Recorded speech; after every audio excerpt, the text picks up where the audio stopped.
ఈరోజు ఎమ్మెల్సీ అభ్యర్థుల నామినేషన్ పూర్తయింది. సిపిఐ నుంచి సత్యం గారు నామినేషన్ వేశారు. అసలు అనూహ్యంగా కూనంనేని గారు మొదటి నుంచి ఏదైతే చెప్తున్నారో మాకు ఖచ్చితంగా ఎన్నికల్లో పొత్తులో భాగంగా మాకు ఒక ఎమ్మెల్సీ సీటు వస్తుందని చెప్పేసి అనుకున్నట్టుగానే కాంగ్రెస్ సిపిఐకి ఒక సీటు కేటాయించింది. సత్యం గారిని సిపిఐ పార్టీ అభ్యర్థిగా ప్రకటించి ఆయన మనతో ఉన్నారు. అని చెప్పండి, నామినేషన్ పూర్తయిందా? నామినేషన్ ఇప్పుడే వేయడం జరిగింది. మా రాష్ట్ర ముఖ్యమంత్రి, అదేవిధంగా ఉప ముఖ్యమంత్రి, కాంగ్రెస్ పార్టీ అధ్యక్షుడు మహేష్ గౌడ్ గారు, అదేవిధంగా మా పార్టీ జాతీయ కార్యదర్శి నారాయణ గారు, రాష్ట్ర కార్యదర్శి నారాయణ గారు, అదేవిధంగా సాంబశివరావు గారు, జాతీయ సమితి సభ్యులు పల్లా వెంకరెడ్డి గారు, అనేక మంది మా పార్టీ నల్గొండ జిల్లా ఉమ్మడి జిల్లా పార్టీ నాయకత్వం, రాష్ట్ర కార్యదర్శి వర్గ సభ్యులు అందరూ కూడా పాల్గొనడం జరిగింది. అంటే సిపిఐ పార్టీలో చూసుకున్నట్లయితే చాలామంది సీనియర్ నాయకులు ఉన్నారు. ఎందుకు నెల్లికంటి సత్యం అభ్యర్థిగా ప్రకటించారు? సరే, మా పార్టీలో అనేక సంవత్సరాలుగా పార్టీ ఉద్యమంలో పనిచేస్తున్న సందర్భంగా ఒక సందర్భంగా ఆ అవకాశం అట్లా రావడం జరిగింది తప్ప జనరల్గా దీనికి ప్రత్యేకమైనటువంటి అభిప్రాయం ఏం లేదు. అందరం కూడా పార్టీగా కొన్ని సందర్భాల్లో ఆ రకంగా రావడం జరుగుతుంది. ఏంటి మీ ఫ్యామిలీ బ్యాక్గ్రౌండ్ ఏంటి? ఎప్పటి నుంచి మీరు పార్టీగా పనిచేస్తున్నారు? ఏ సంఘంలో మీరు పార్టీగా పనిచేస్తున్నారు? సరే, మా పార్టీ మేము జనరల్గా వ్యవసాయ కుటుంబం. జనరల్గా పార్టీ మరి విద్యార్థి యువజన రైతు సంఘం పార్టీ ఉద్యమంలో పనిచేస్తూ ఇప్పుడు నల్గొండ జిల్లా పార్టీ కార్యదర్శిగా పనిచేస్తాము. అంటే ఎట్లా ఉండబోతుంది? ఇప్పటివరకు చట్టసభల్లో సిపిఐ నుంచి ఒక ఎమ్మెల్యే మాత్రమే ఉండేవాళ్ళు, ఇప్పుడు ఒక ఎమ్మెల్సీ కూడా యాడ్ కాబోతూ ఉంది.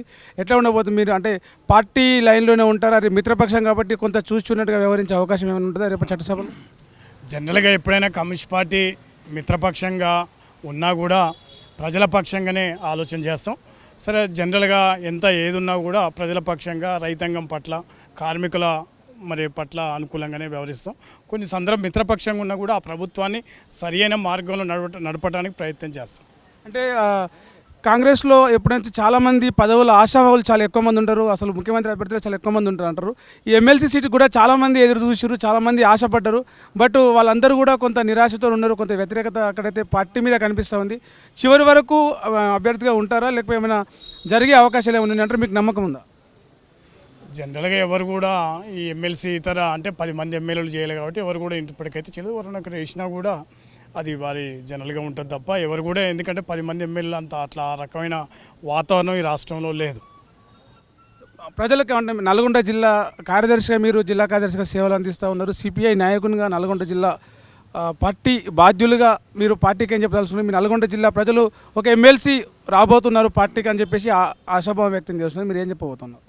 సరే, జనరల్గా నల్గొండ జిల్లా ఉమ్మడి ఉద్యమం కానీ రాష్ట్ర పార్టీ కానీ ఆ రకంగా ముఖ్యంగా ప్రజా సమస్యల పరిష్కారం కోసం కమ్యూనిస్ట్ పార్టీగా దీన్ని ఈ ఎమ్మెల్సీని కూడా బాధ్యతగా ప్రజల పక్షంగానే ఆలోచన చేసి ఆ రకంగానే ఆలోచన చేయడానికి ప్రయత్నం చేస్తాం. పార్టీ ఇచ్చినటువంటి నమ్మకాన్ని ఒమ్ము చేయకుండా ఆ రకంగా పార్టీ ఉద్యమానికి కానీ ప్రజల పక్షంగా నిలబడుతుంది కానీ ప్రయత్నం చేస్తాం. అంటే పార్టీ నిర్ణయాన్ని శిరసావహిస్తా, ప్రజల నమ్మకం ఏదైతే ఉందో ప్రజల కోసం ప్రజల సమస్యలని అసెంబ్లీలో ప్రశ్నిస్తా ప్రజల సమస్యలు పరిష్కరించే దిశగా నా వంతు ప్రయత్నం నేను చేస్తా. మిత్రపక్షంగా ఉన్నప్పటికీ నాకు సీటు కేటాయించినప్పటికీ ప్రజల సమస్యలు పరిష్కరించే విషయంలో, ప్రశ్నించే విషయంలో అసలు వెనక్కి తగ్గను. పార్టీ లైన్ ఏదైతే ఉందో పార్టీ లైన్లో ఉండి పనిచేస్తా అని చెప్పేసి నెల్లికంటి సత్యం సిపిఐ ఎమ్మెల్సీ అభ్యర్థి చెప్తా ఉన్నారు. కెమెరామెన్ అజయ్తో ప్రవీణ్, తొలి వెలుగు, హైదరాబాద్. ప్రపంచంలో ఏ మూల ఏ క్షణం ఏం జరుగుతుందో వేగంగా తెలుసుకోవడానికి తొలి వెలుగు వాట్సాప్ ఛానల్ని ఫాలో చేయండి.